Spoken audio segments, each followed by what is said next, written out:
this is Rya, and I am here with Ruth Barrett today. This is Female Erasure.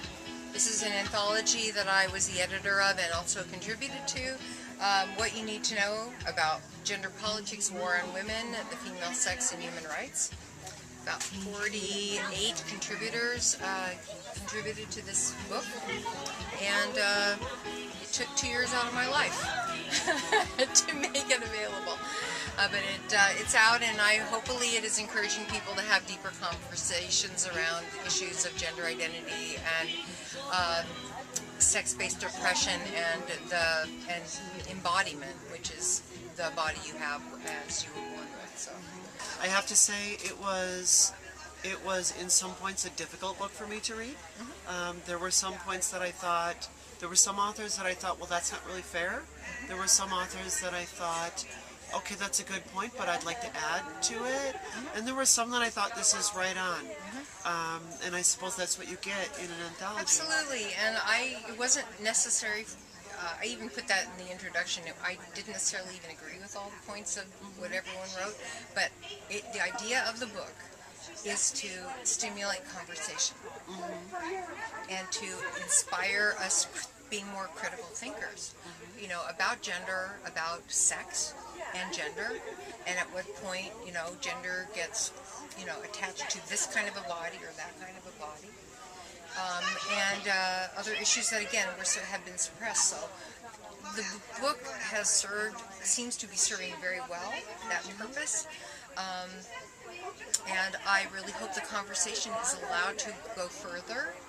And I hope that people will read the book. We know that was the reason I did this. It was really, really hard. It was really hard.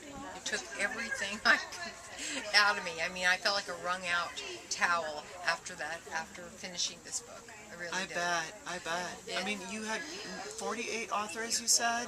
So you had to contact them all, get the rights, find all of that. Yes.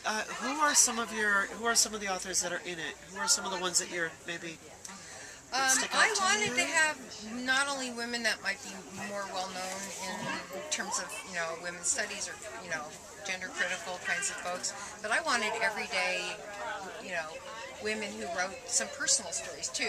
You know, what it was like to be treated,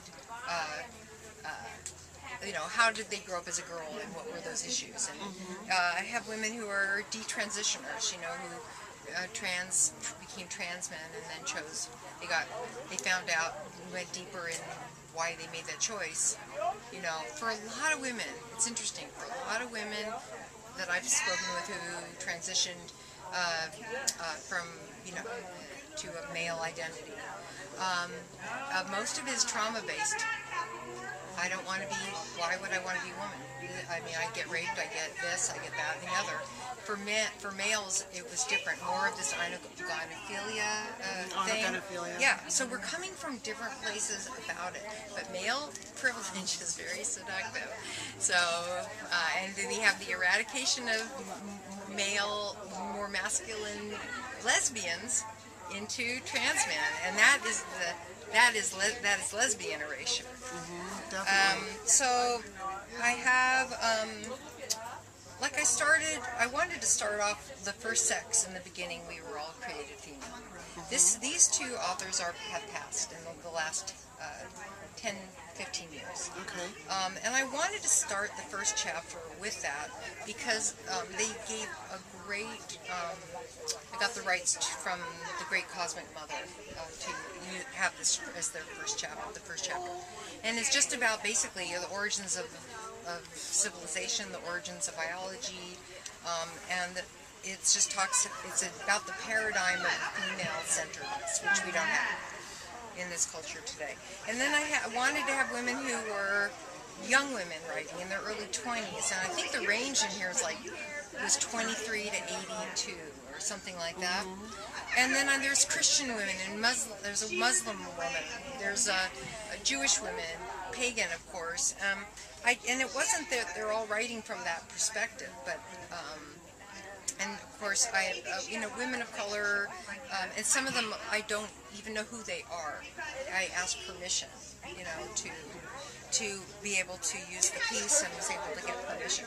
So, you know, like my friend Kathy Croco, who she was an athlete on the Olympic track to be a basketball player, and she injured her knee. She couldn't go forward in the Olympics.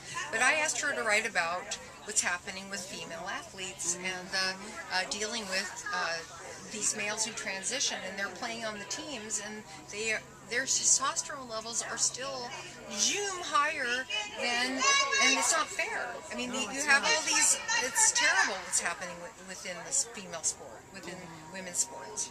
You have males who are fighting, who are I say fighting, I'm thinking about Fallon Fox, who's the wrestler who's beating the crap out of all these female wrestlers. Right. You know, Louisa Tish wrote about what was happening in the African American community around this issue and makes some really interesting, she calls it patriarchy in drag, sexual imperialism in Africa, and delusional revisionism in the African American community. So talk about female erasure then. What does that mean? Who's erasing females? How is that happening? It's happening on many fronts. It's happening through the language that we use to describe ourselves. It's a big issue right now in terms of queer culture, not to use pronouns, and having to do with you know, misgendering, things like that. But also from my background, where we talk about the female body, we talk about the female body parts by name. For example, it's considered now by some to be transphobic to identify ourselves by any parts that are specifically female body parts. So that's erasure, one example of erasure. And it's gotten very complicated. There are people who've written quite a bit about the use of language and how that has contributed to the issue of female erasure. Because if we're not allowed to use words that we choose to describe ourselves, then, and other people are saying you're not allowed to, then that is a way of making us invisible. So that's just one example of that in the book. And in the cover, which was controversial intentionally on my part, was I chose Eve, which is in this whole Genesis myth, because of my folklore background and also my work as pagan clergy, as a Dianic priestess, that I'm putting forward the possibility that this myth of the Garden of Eden story is the mythology upon which Western culture is based, whether you are religious or not. It affects us. This idea that in the Garden of Eden, in the second Genesis story, Yahweh gives the power of naming to Adam, and he gets to name all the creatures, and including woman.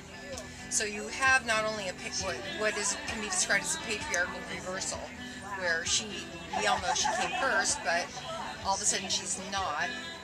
She's not first, which is completely counter to nature, and the man being given by God the right to name woman is also, magically speaking, as well as in terms of this language issue that we're talking about, is giving him the power to actually define her very nature. And so she's literally man-made. And so I wanted to actually choose this image for several reasons. It shows her in the process of disappearing, even as she's reaching for the apple of knowledge.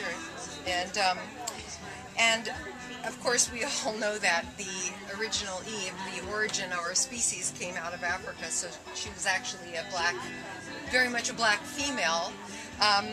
But by this classical image, the black female has been eradicated and disappeared too. So I kind of did it intentionally for many, many messages and many meanings. But basically to take it to, woman in patriarchal culture is male defined. And part of the liberation that I've been a part of doing in feminist spirituality is putting women in female-centered and female-only environments where we get to find out who would we be without that condition. have patriarchal conditioning. If we can, and it's very hard to imagine because it's all we know, and we all swim in this polluted soup. So anyway, that was what the cover was about for me. That's great. I'm hearing a lot of Mary Daly in there too. Yes, Yeah. absolutely, absolutely. Ruth, thank you so much for You're so welcome. talking with me today. Where can someone get a copy of the book? Where would you send them? They can go to our website, which is www.femaleerasure.com, and there's a direct link where they can get it.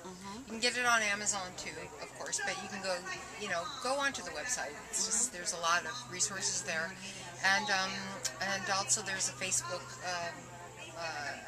group called Female Erasure Anthology.